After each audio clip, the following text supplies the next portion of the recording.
Welcome back to my channel. This is part 2 of my two-part series to crochet the zigzag waffle pattern with a ribbed border. In the first video, I showed you how to crochet the zigzag pattern, which is beautifully textured and reversible. You'll find a link to that video in the description box. In this video, we work on the ribbed border, which has the appearance of a knitted border. It's versatile and classic, so it can be used with many other patterns. The zigzag waffle pattern has nice straight edges, so you really don't need to add a border, but I love the classic look of this border. Both the zigzag waffle pattern and the ribbed border are identical on both sides, so it's completely reversible. I use the same yarn and crochet hook to complete the border, but you can change colors if you want to give it a different look. To prepare the pattern for the border, I start by adding a simple single crochet row to each of the 4 sides. This will help you ensure that the border rows are equal and even. If you are continuing with the same color, you immediately start the single crochet row with a chain 1 after the last stitch of the pattern. If you're changing colors, fasten off the first color, sew in the tail, and join the new color in any of the corners. I'll be working 2 single crochets for each row of the pattern. We'll single crochet into the post of the standing half double crochet. We'll add the second single crochet where the 2 rows intersect. There's a nice clear hole to stitch into.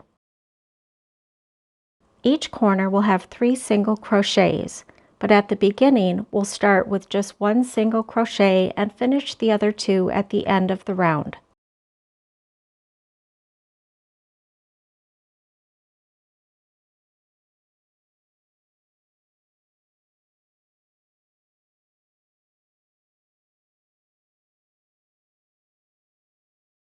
You'll continue with 2 single crochets for every row until you reach the next corner.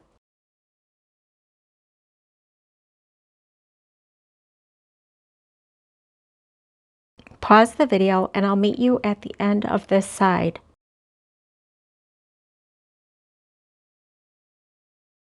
When you reach the next corner, put 3 single crochets into the same corner stitch.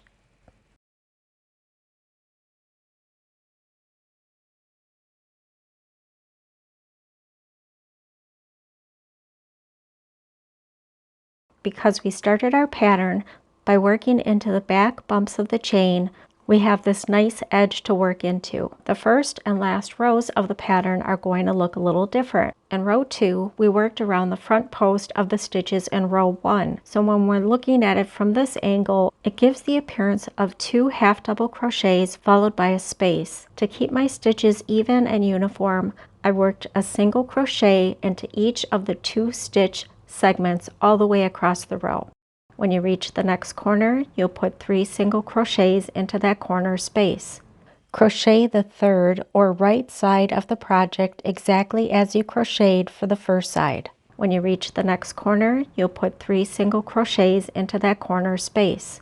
Pause the video and I'll meet you at the beginning of the last side of the blanket. We start the last edge of our blanket by putting a single crochet into the first front post half double crochet of the waffle pattern. Skip the next half double crochet and single crochet into the next half double crochet. Single crochet in the first half double crochet of the next cluster. Skip the next stitch and single crochet into the third front post half double crochet. You'll repeat that sequence all the way to the end of the row.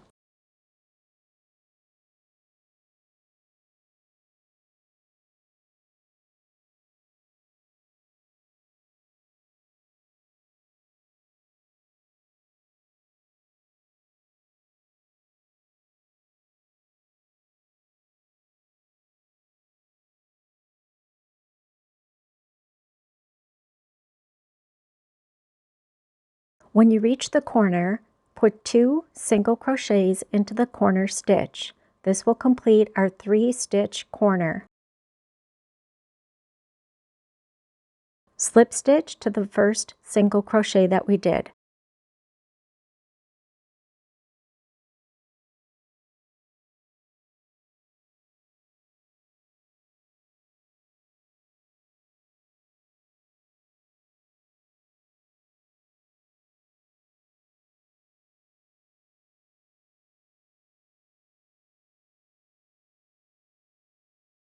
Now we're ready to start our ribbed border.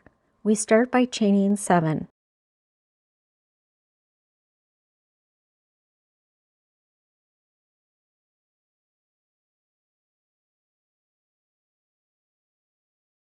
I'll work into the back bumps of the chain, and starting in the second chain from the hook, we'll do a yarn over slip stitch. So yarn over, insert your hook into the chain,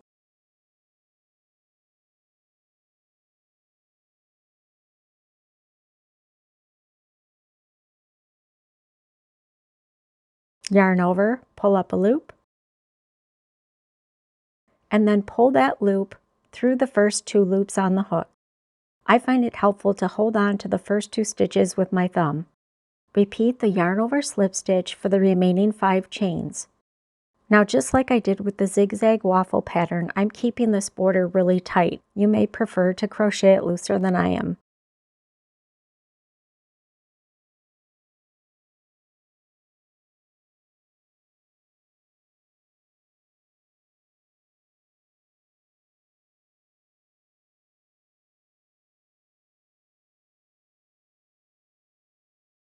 You'll have a total of 6 yarn over slip stitches.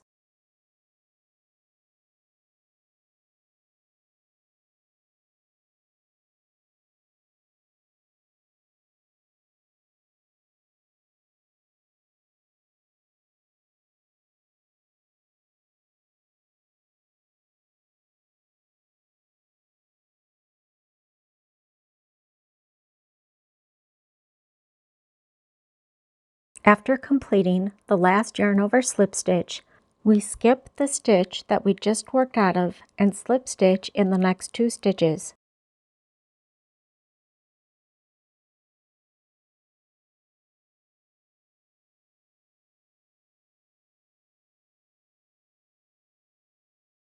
Turn your work. Now we'll work back down the row that we just completed. We'll skip the 2 slip stitches that we just made and work a yarn over slip stitch in the back loop only of the first stitch.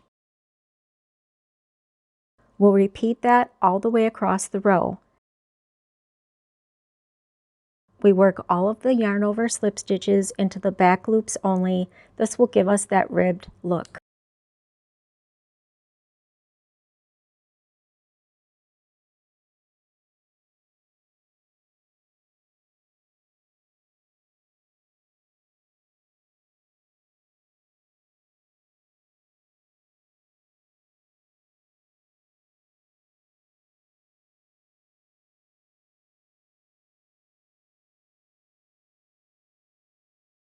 Chain 1.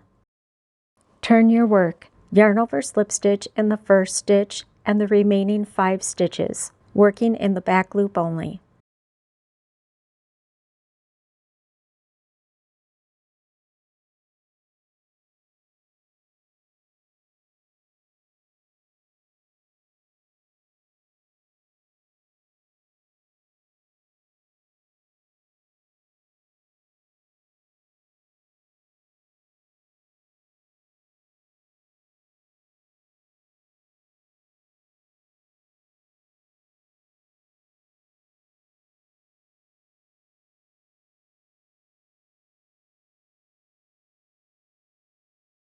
After the last yarn over slip stitch, we skip the stitch that we just worked out of and slip stitch into the next 2 stitches.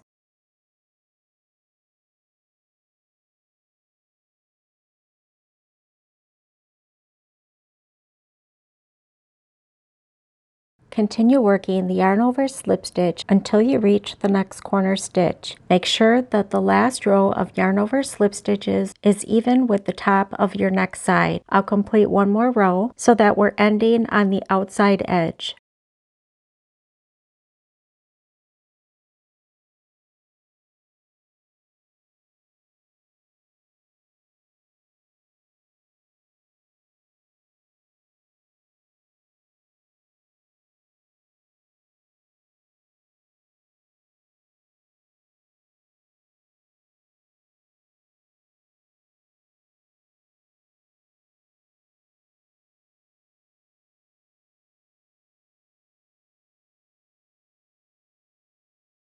Chain 7.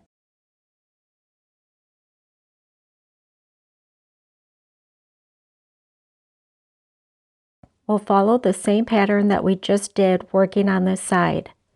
Yarn over slip stitch in the second chain from the hook, working in the back bumps only.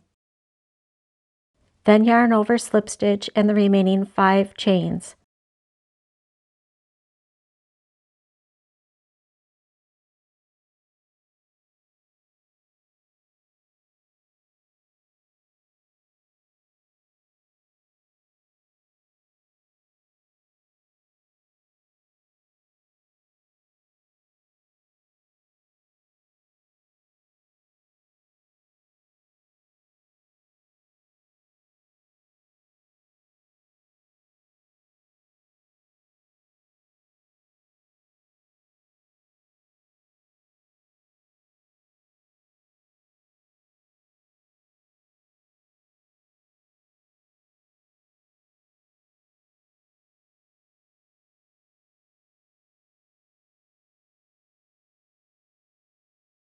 After your last yarn over slip stitch in the next 2 stitches.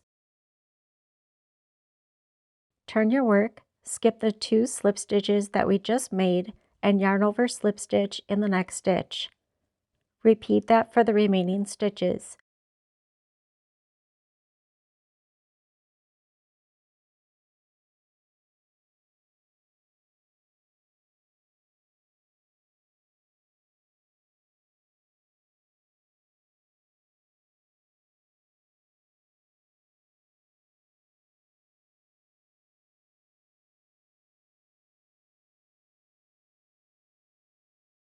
Continue working the rows in the same pattern for all sides of the project.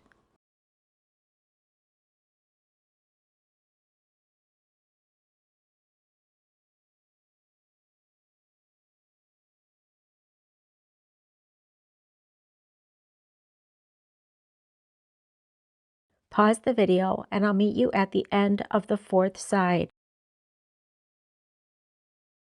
Make sure that your last completed row is even with the top edge of the first side.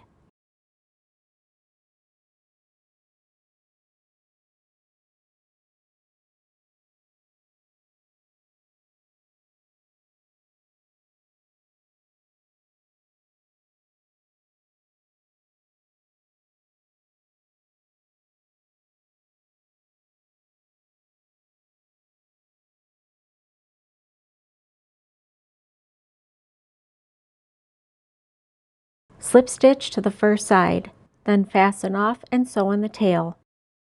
It really is a beautiful border that you can use with so many different stitches and patterns. If you enjoyed this tutorial, please support my channel by giving it a thumbs up and subscribing.